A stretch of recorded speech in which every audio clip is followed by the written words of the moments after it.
cryptocurrency about 6 months ago, and I've added about like 6 or 7 different cryptocurrencies to my portfolio that have done quite well, and really you can see implications from real estate that we mentioned to gambling and healthcare and data management, cloud storage, and everything in between.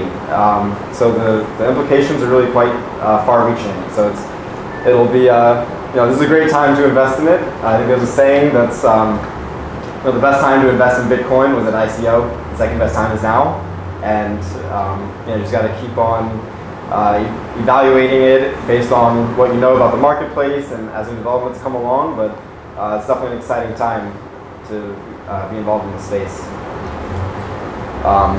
Thanks. You want to say a few words? Yeah.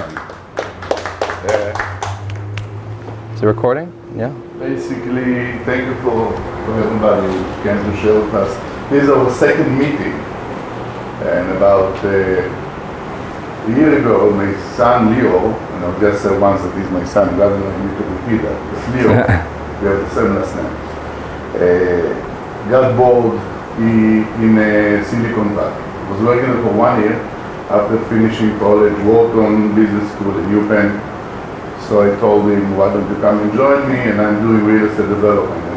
I'm building big single family homes in the millions of dollars, and working very hard, each one at a time. And he's been helping me through the process. I show him all the phase of constructions and everything. And suddenly, one day in January, he makes a telephone call to his friend in Greece. And he's asking, what are you doing? And I remember the friend that were together in the same room, same class. So listen, I'm sitting on the beach in one of the islands and having fun. How do you make a living? I've done very well with cryptocurrency. And he threw me a number like almost $1 million in value. And he doesn't want to work for anybody because he's doing very well in that field, and he's studying it. When I heard that, I started to look at everything differently. We're working so hard, we've been here over 30 years in the United States and trying to make a living. But here you can get into something new, like if we joined all the internet, 20 years ago, if we got into Google, Amazon, all these companies that changed the world, the way we're shopping, the way we do traveling, the way we do printing, everything being changed. And I don't believe that just finding a regular job is the right answer today. I'm saying if you want to build your wealth with all the burdens and all the issues we have. So I told him, no, they have a sleepy amount of money, or maybe $20,000 on E-Trade, take it and do something. Talk to your friend, buy some coins. I will not tell you which coins, we will get into that later. And he's been able to gain over 3,000% in 6 months. So that's mind-boggling. I never heard about that. So I started to study, to listen to lectures, to understand the technologies behind it, and I see a very bright future for cryptocurrency because of many, many reasons.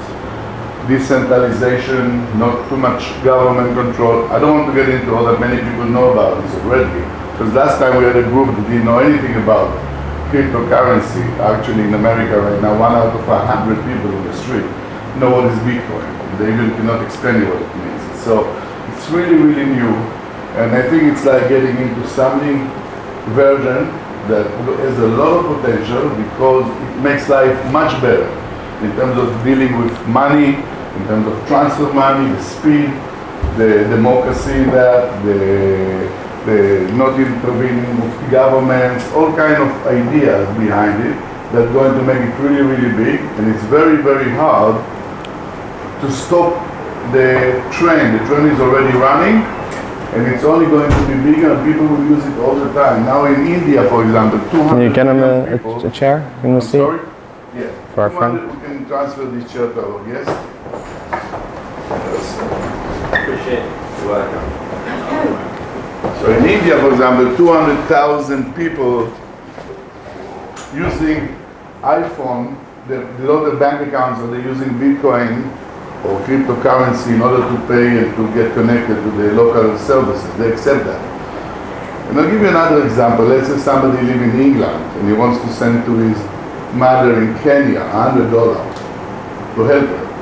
He will have to pay today about $30 to $35 just in bank commission. It takes 3 days to move the money.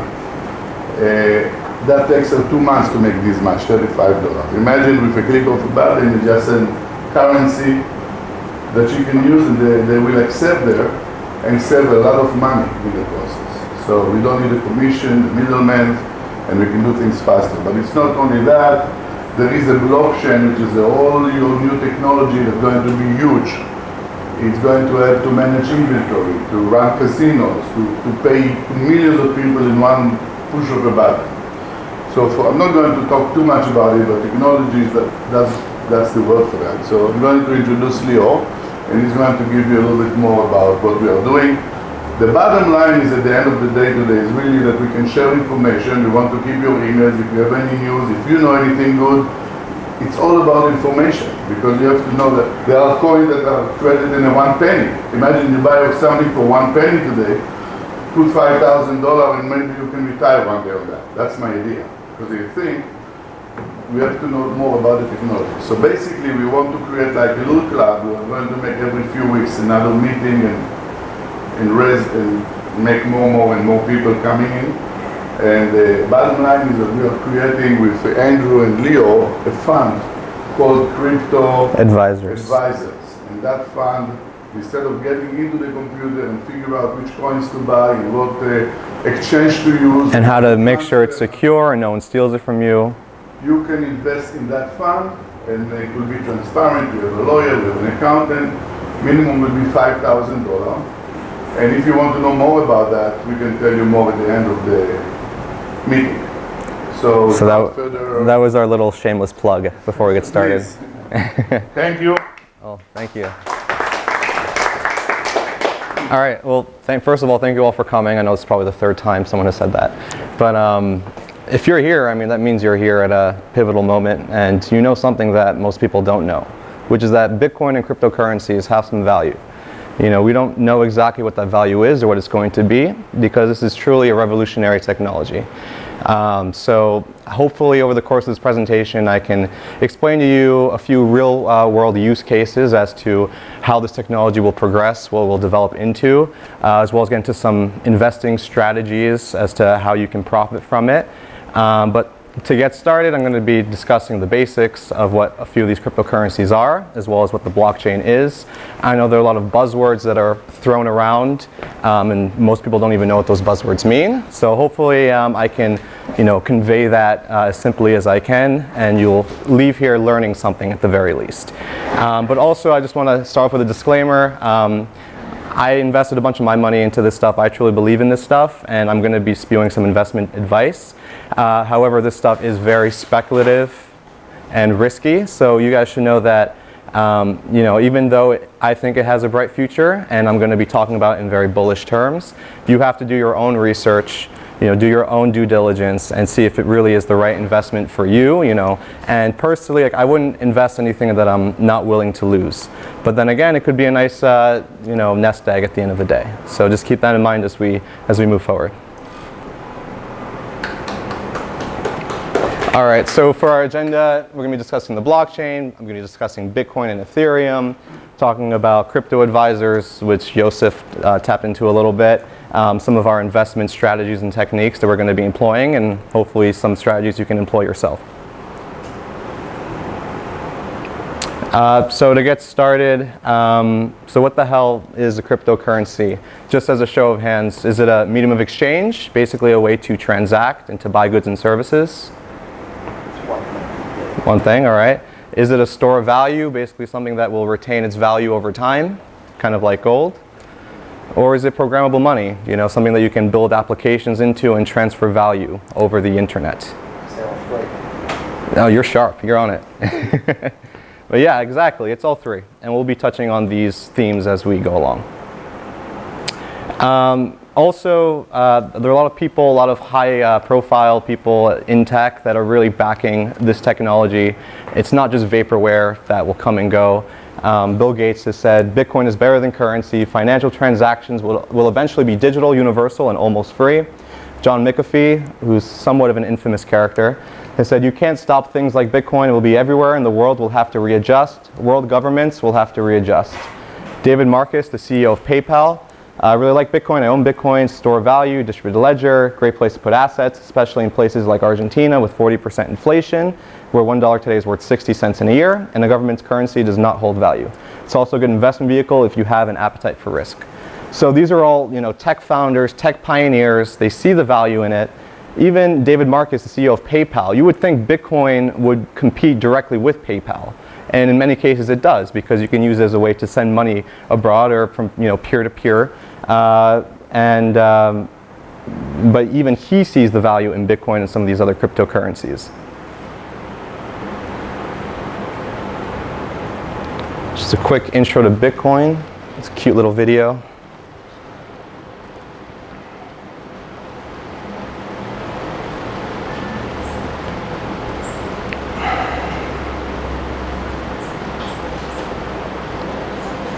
Oops.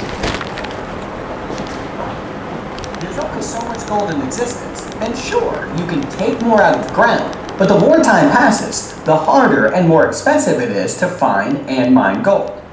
The same way, the value of cryptocurrencies such as Bitcoin lies in the fact that they're desirable and limited in quantity. Bitcoins are desirable because they facilitate transactions without middlemen, such as banks or PayPal, and there are lots of people willing to accept them. Other cryptocurrencies such as Litecoin are less widely used for transactions, therefore less desirable. Cryptocurrencies are limited in quantity because there's usually a cap on how many can be mined. For Bitcoin, it's 21 million. It varies from cryptocurrency to cryptocurrency. Cryptography is used to secure transactions and create new coins, which are given as rewards to people who solve complex math problems. Simply put, people invest processing power and electricity to receive coins, and just like with gold, mining gets harder and harder as time passes. As a short recap, two things make cryptocurrencies valuable: desirability and their limited quantity. Bitcoin is currently the leader, the gold of the cryptocurrency world, whereas other currencies are runners-up, like silver or copper. All right, I know that's an overly simplistic statement of what Bitcoin is, but I just needed to get that out of the way as a starting point. But yeah, a couple of key features of Bitcoin is that it's inherently scarce in the quantity that will ever be out there in the supply. Only 21 million will ever be released. And the thing is, when it comes to mining Bitcoins as part of the blockchain, the more computers that are actually on the blockchain network, the harder it is to produce every additional Bitcoin. So it requires more computational power. And takes more time and takes more resources. And the total cap, as I said, is 21 million. If you compare that to something like gold, I mean, most of the gold that's ever been extracted from the ground has been extracted in the last 50 years, as for starters. Also, you never know when you're going to, literally strike gold and find a new reservoir of gold in the ground. So the supply, when you look at the supply curve of gold, you see it's jagged. You'll have massive spikes and you'll have drops. You'll have massive spikes and you'll have dips. Whereas for Bitcoin, if you see the supply, it's a constant straight line up. How much released right now? It's like 21 million like cap? Right now we're at about 16 million. 16 million? Yeah, and they project it's... Yeah, but they project it's going to take about 20 years to mine the additional 5 million. Also, I mean, a theme that we're going to be, a recurring theme we're going to be discussing is the fact how no governmental organization or institution can really touch this stuff because it's truly international. It's not controlled by any political system. The Federal Reserve can't just, pump Bitcoin the same way that it pumps its, the US dollar. Who here, have you heard of fiat currency? Who here knows about fiat currency? So basically the whole idea of fiat currency is just, it's a currency that's backed purely by the faith in that government. So it's not backed by gold, it's not backed by any physical item, it's purely by the faith and our trust in that system. Now for Bitcoin, so it was created directly in response to the Great Financial Meltdown and how the political players really mishandled the situation. You have crony capitalism, you have the Fed really bailing out a lot of the banks that were underwater because they made bad investments and they made bad bets, and there were a lot of skewed incentives at the time. And that really caused us to lose a lot of confidence in the US dollar and the US, the US financial system as a whole. Now with Bitcoin, since it's completely decentralized and no central player controls it, since it's completely decentralized, that means that it can't lead to these kind of asymmetric outcomes where there are particular players that have certain incentives and can cause havoc on the general populace. It's really democratizing currency as we know it. Now, Bitcoin is the first cryptocurrency that implements a public blockchain. Another big one that I'm going to be talking about is Ethereum, which has its own blockchain.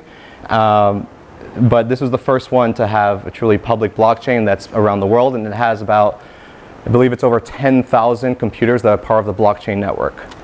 As I mentioned, the cap's 21 million, and it's also, the good way to think about it is it's kind of like digital gold in the sense that people hold on to it right now as a store of value. It actually has a lot of advantages over gold because it's much more easily divisible. You won't be able to, you wouldn't be like carrying a pouch of gold as you walk down to Starbucks and buy a cup of coffee. It just doesn't make sense. But there are many places, especially in San Francisco, that accept Bitcoin as a form of payment. It's also much quicker to send money abroad. It's much cheaper to send money abroad.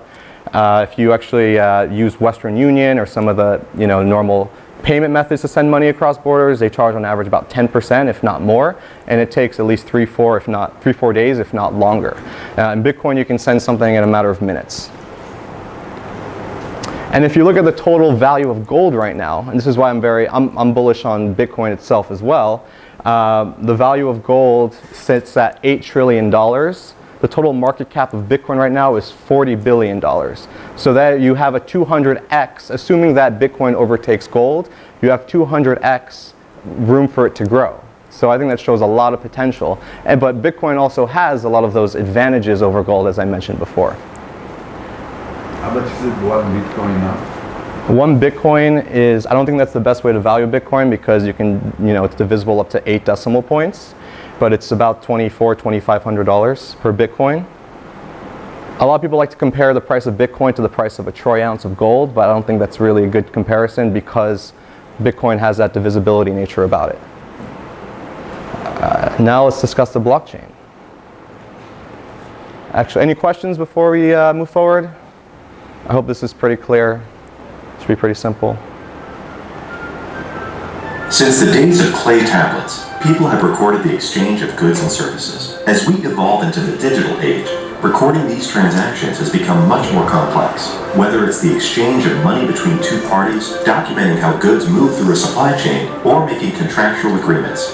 The growth of global commerce and trade has created a network of disparate ledger systems, vulnerable to errors, fraud, and misinterpretation. Take the diamond industry, for example. The journey of a diamond from mine to consumer covers a complex landscape of legal, regulatory, financial, manufacturing, and commercial practices. Current supply chains have to rely on intermediaries every step of the way, from government officials to lawyers, accountants, dealers, and banks. This adds time and cost. Diamond smuggling and fraud can hamper governments from collecting fair export taxes, and consumers and retailers face the prospect of purchasing counterfeit or unethically mined stones. This is where Hyperledger blockchain technology comes in. It has the potential to eliminate these vulnerabilities with transparent transactions. Blockchain offers all parties involved in a business network a secure and synchronized record of transactions.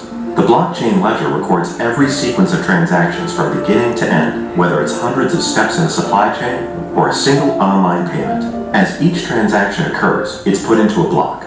Each block is connected to the one before and after it. Groups of transactions are blocked together and a fingerprint of each block is added to the next, thus creating an irreversible chain.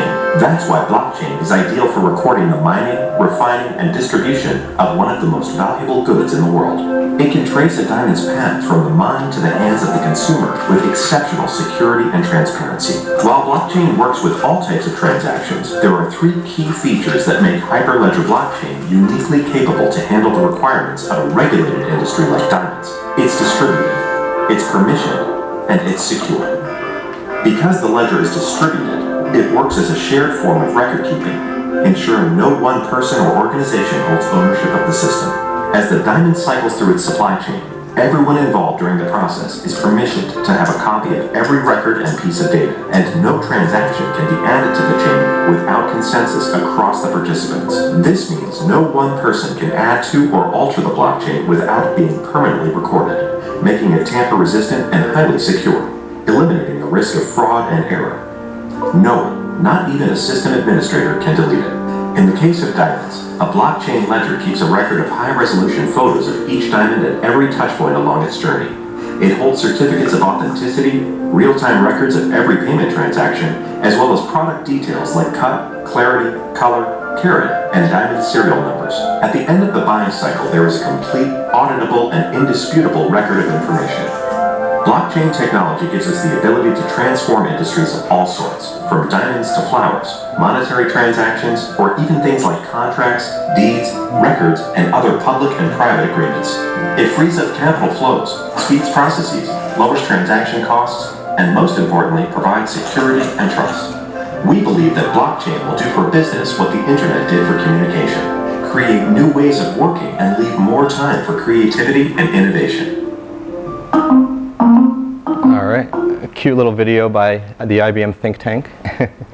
So there are a few key points that they touched on. First of all, the blockchain in its simplest form is a distributed ledger. So it's just a list of all transactions that have happened between an infinite, could be potentially infinite number of parties. Sorry, I just want to get to my next slide.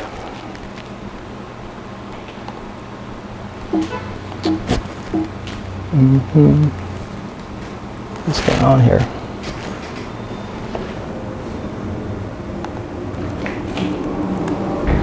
Oh, there you go. Yeah. So, I mean, there are three key components of the blockchain. It's digital, meaning it's run on code. It's decentralized, no one owns it. It actually sits on every single laptop or every server that is connected to the network. And for Bitcoin, that's over 10,000 around the globe.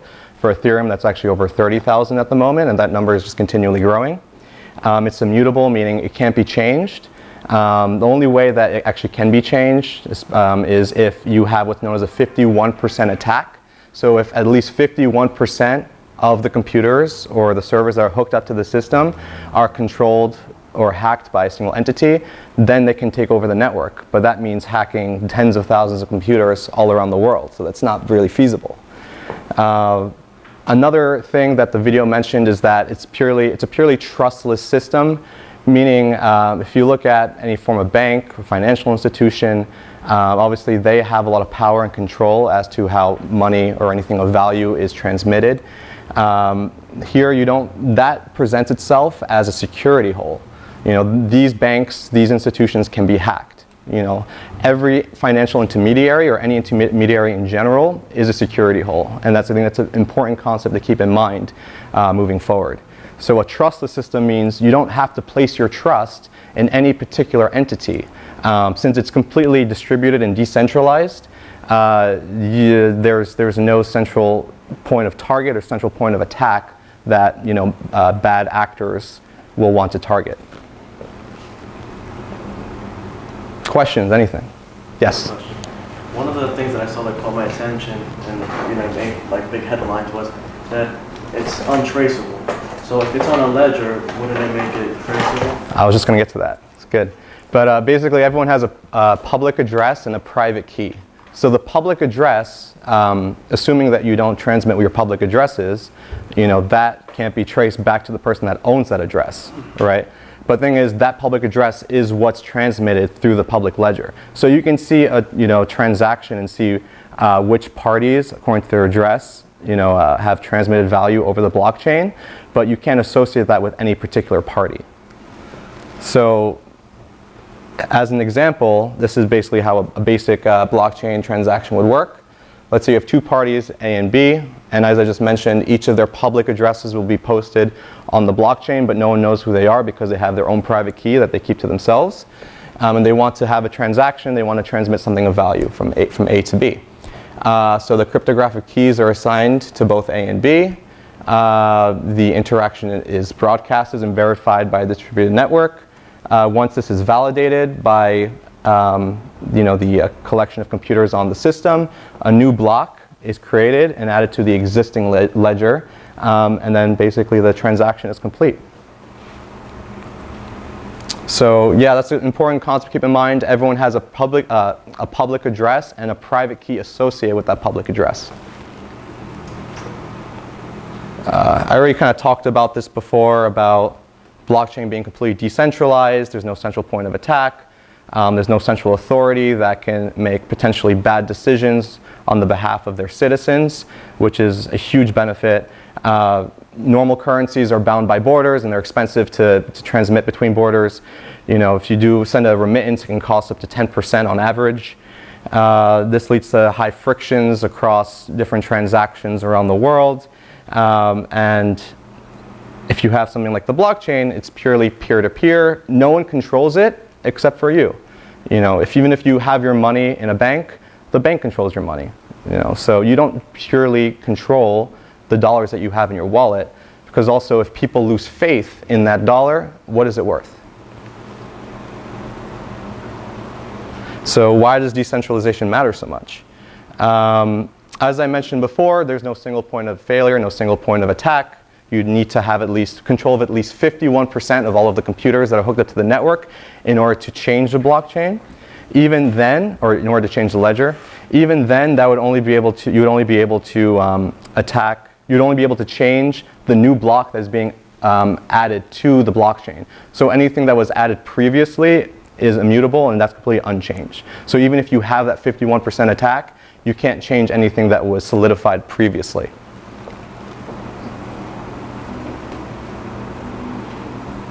All right, now we're moving on to Ethereum. So who here has heard of Ethereum, just by a show of hands? If about half of us, most of us, maybe 2/3, that's good. Ethereum is one of the new technologies that I'm super excited about. I think holds a lot more potential compared to Bitcoin. I think a lot of these cryptocurrencies can really coexist and they fill particular niches, but I think that Ethereum just shows a lot more promise in terms of the functionality and capability that it presents. So it was created in 2015 by this young prodigy named Vitalik Buterin. He's Canadian. He's very young. He's only about 23 or 24 at the moment, right? And so it's a lot newer than Bitcoin. Bitcoin was released in 2008, Ethereum in 2015, so it's only about 3 years old.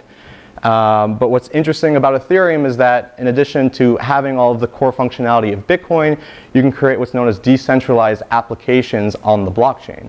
And these run the gamut of so many different real-world use cases and applications. I'll be getting into that as well. But basically you can use it to transact and send money from peer-to-peer, but also use it to have what's known as a smart contract, which is encoding money to be released if certain conditions are met. And also through the Ethereum model on the blockchain, we have what's known as the ICO, initial coin offering, and that's a new way that companies or projects can get off the ground and raise money for their new ideas, their new decentralized applications to be built on Ethereum. And this is a new way for teams to actually circumvent Silicon Valley and to raise money without having to go through venture capital, which is really exciting. It's almost kind of like what Kickstarter, did to raising money for random projects. So I think it's quite revolutionary, and people all around the world really can participate with as little as even cents or fractions of a dollar to projects that they would believe in. And also in recent time, this article is about a couple weeks old. It's getting a lot more mainstream news action. As you can see from this New York Times headline, it says, "Move over Bitcoin Ether is a digital currency of the moment." A lot of new headlines are being released about Ethereum. It's getting a lot more widespread media attention, but this is still just the beginning. And if you're just hearing about it now, as we mentioned before, you're probably 1 out of 100. So there's still so much room for growth. Does it have a cap too? Well, there's something known as the Ice Age, which is like a new development, which is going to be, basically it reduces the amount of Ethereum that's released and makes it much harder to produce more Ethereum. And there is going to be a cap. We're not exactly sure what that cap is at the moment, but there will be, yeah. Vitalik should know that. Yeah. The thing is, I don't want to get too much into details, but since we're also switching from proof of work to proof of stake, and that will also cap it. But I don't want to really talk about that right now. If you want, we can talk about that after. Yeah, so as I mentioned before, what's really unique about Ethereum is that you can build these smart contracts on top of the blockchain. A good way to think of a smart contract, it's kind of like a vending machine. You know, you input $1, you choose a Snickers bar, the computer does some fancy calculation, and based on your input, it spits out an output, which in that case is a Snickers bar, right? And this has so many advantages. Mainly, it's a lot quicker and more efficient, and can cut out the services of a middleman, anything from lawyers to settlement agents to brokers to bankers. You know, really can replace a lot of these middlemen that get their cut from any particular transaction, and everything can be done through the blockchain, through the Ethereum blockchain, and through the Ethereum network. For example, can you give an example? I'm getting to that. That's my next slide. So here are a few examples of decentralized applications or smart contracts that are coming to market. These are real projects that are being built right now, and I've actually invested in a few of them. So first of all, there's Golem, which is kind of like Airbnb for supercomputing, so kind of like lending out your computer resources and getting paid in Ethereum in return. So I think that's a pretty revolutionary idea for anyone that has some sort of high intensity graphical rendering needs, or scientific modeling or financial modeling, that they need a lot of raw, resources that they just don't have in-house, and they want to be able to outsource it to all of our computers that are laying idle. I think that has a lot of potential. And similarly, there's another company called Storage, which does something similar, but it's purely for storage. So it's kind of like Dropbox, kind of like Amazon Web Services, and it's using the blockchain, so it's encrypted and secure. Even if you have Amazon Web Services, Amazon has access to all of your data. If you have Dropbox, Dropbox has access to all of your data, and you better believe they're using it. But for this, there's no one that actually controls the data except for the person that has the keys to access that data. So even if it sits on your hard drive, it's encrypted, so you can't touch it. Another one that I really like is Augur.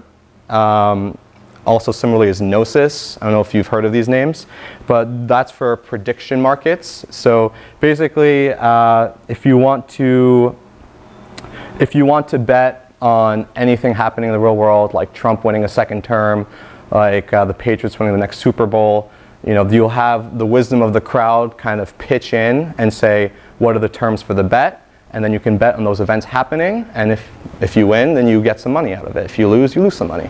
But essentially, it's a decentralized betting system where anyone can make any sort of market for any decision that you can imagine. And using the wisdom of the crowds, everyone can kind of chip in and give their 2 cents as to what they think the odds should be one way or the other.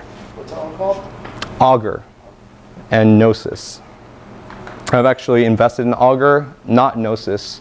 Gnosis, besides it being really expensive, I think it's like over $500 now per coin. They actually have only sold 4% of all of their tokens to investors, while they held on to 96%, which I think is very scary, because that means they can just cash out and flood the market and drive the price down whenever they want, because they control way too much of it. Augur has been a lot more, they've been a lot more conservative, what's the word I'm looking for? I guess lenient. And imagine as another decentralized application. One application is having digitized perks and digitized perks or tokens. So airlines have airline miles, hotels